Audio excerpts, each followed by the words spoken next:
ইতিহাসের ধুলোবালি সরিয়ে আজ আমরা এমন এক বীরের গল্প শুনব যা আমাদের পাঠ্য বইয়ের পাতায় হয়তো খুব একটা গুরুত্ব পায়নি, কিন্তু তার বীরত্ব আর সাহসের গল্প আমাদের রক্তে আজও শিহরণ জাগায়।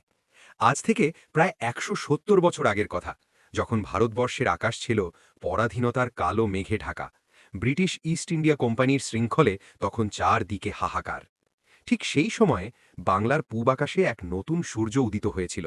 তার নাম হাবিলদার রজব আলী খাঁ, যিনি চট্টগ্রামের সাধারণ মানুষকে শিখিয়েছিলেন সিংহের মতো একদিন বাঁচাও অনেক সম্মানের, দাসের মতো হাজার বছর বাঁচার চেয়ে।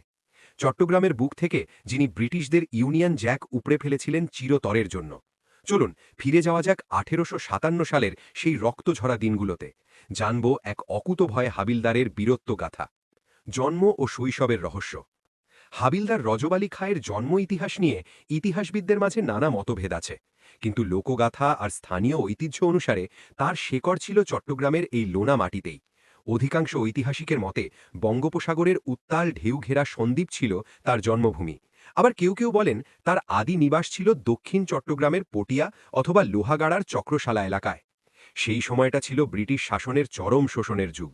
সাধারণ কৃষকের সন্তান রজব আলী পরিস্থিতির চাপে হোক বা দেশপ্রেমের টানে নাম লেখান ব্রিটিশ ভারতীয় সেনাবাহিনীর ৩৪ নম্বর নেটিভ বেঙ্গল পদাতিক বাহিনীতে।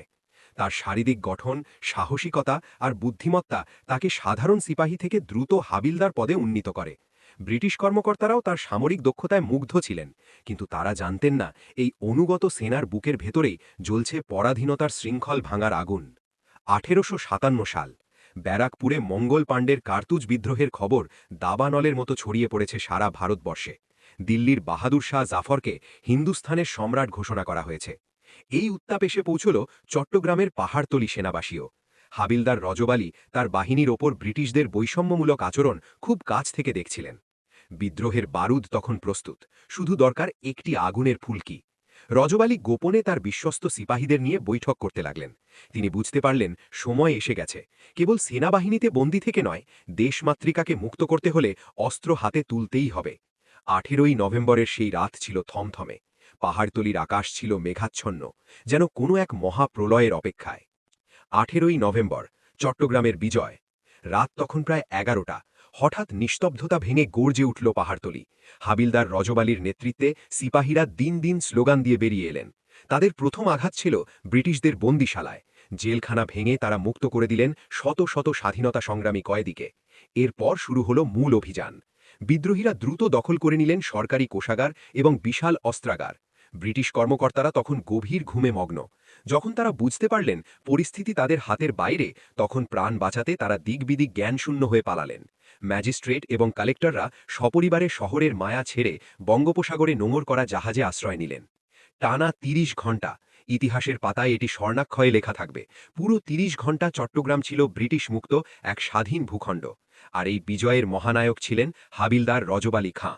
বর্তমান প্যারেড গ্রাউন্ড থেকে সেদিন স্বাধীনতার ঘোষণা দেওয়া হয়েছিল, যা আজও চট্টগ্রামের ইতিহাসে এক অবিস্মরণীয় স্মৃতি। পাহাড়ি পথে গেরিলা যুদ্ধ। বিদ্রোহীরা জানতেন ব্রিটিশরা বিশাল রসদ নিয়ে পাল্টা আক্রমণ করবে, তাই রজব আলী এক বিচক্ষণ সিদ্ধান্ত নিলেন। তিনি তার প্রায় ৩০০-৪০০ অনুগত সিপাহী এবং সংগৃহীত অস্ত্রশস্ত্র নিয়ে উত্তরের দিকে যাত্রা শুরু করলেন।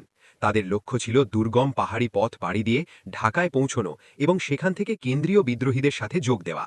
শুরু হলো এক দীর্ঘ এবং কষ্টকর যাত্রা। সীতাকুণ্ডের দুর্গম পাহাড় আর ফেনী নদী পার হয়ে তারা ত্রিপুরার দিকে এগোতে লাগলেন। এই যাত্রাপথ ছিল কণ্টকাকীর্ণ। খাবার নেই, ঘুম নেই, তার উপর পিছু ধাওয়া করছে ব্রিটিশ সেনাবাহিনী। কিন্তু রজব আলীর বীরত্বে তারা বারবার শত্রুদের ফাঁদ এড়িয়ে সামনের দিকে এগিয়ে যেতে থাকেন। এটি ছিল বাংলার ইতিহাসে অন্যতম শ্রেষ্ঠ গেরিলা যুদ্ধের উদাহরণ। শেষ লড়াই ও মৃত্যু রহস্য। ১৮৫৭ সালের শেষ দিক। বিদ্রোহীরা ক্লান্ত, কিন্তু তাদের মনোবল অটুট। তারা পৌঁছলেন সিলেটের লাতু এবং বর্তমান ভারতের আসামের মালেগড় টিলায়। সেখানেই ঘটে এক রক্তক্ষয়ী সংঘর্ষ। ব্রিটিশদের আধুনিক রাইফেলের সামনে সিপাহীরা লড়াই করেছিলেন কেবল অদম্য সাহস নিয়ে। এই যুদ্ধের পর থেকেই হাবিলদার রজব আলী খাঁয়ের পরিণতি এক রহস্যে ঘেরা। অধিকাংশ ঐতিহাসিকের মতে মালেগড় টিলার সেই ভয়াবহ যুদ্ধেই তিনি দেশের জন্য নিজের প্রাণ বিসর্জন দেন এবং সেখানেই তাকে সমাহিত করা হয়। তবে ব্রিটিশ নথিপত্র অন্য কথা বলে।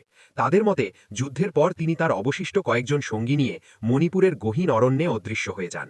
কেউ কেউ বলেন তাকে পরবর্তীতে ধরা পড়ার পর চট্টগ্রামের প্যারেড গ্রাউন্ডে সবার সামনে ফাঁসি দেওয়া হয়েছিল। বীরের মৃত্যু যেখানেই হোক, তার আদর্শ যে অমর তা আজ প্রমাণিত। উপসংহার: হাবিলদার রজব আলী খাঁ এক বিস্তৃত বীরের নাম। বাংলাদেশের অনেক ইতিহাস বইতে হয়তো তার নাম খুঁজে পাবেন না, কিন্তু চট্টগ্রামের সাধারণ মানুষের রক্তে আজও তার সাহসিকতার বীজ মিশে আছে। তিনি ছিলেন আমাদের প্রথম স্বাধীনতার সেনাপতি। তার ত্যাগ আমাদের মনে করিয়ে দেয়, স্বাধীনতা কখনো উপহার হিসেবে আসে না, তাকে অর্জন করে নিতে হয়। এই মহান বীরের প্রতি রইল আমাদের বিনম্র শ্রদ্ধা।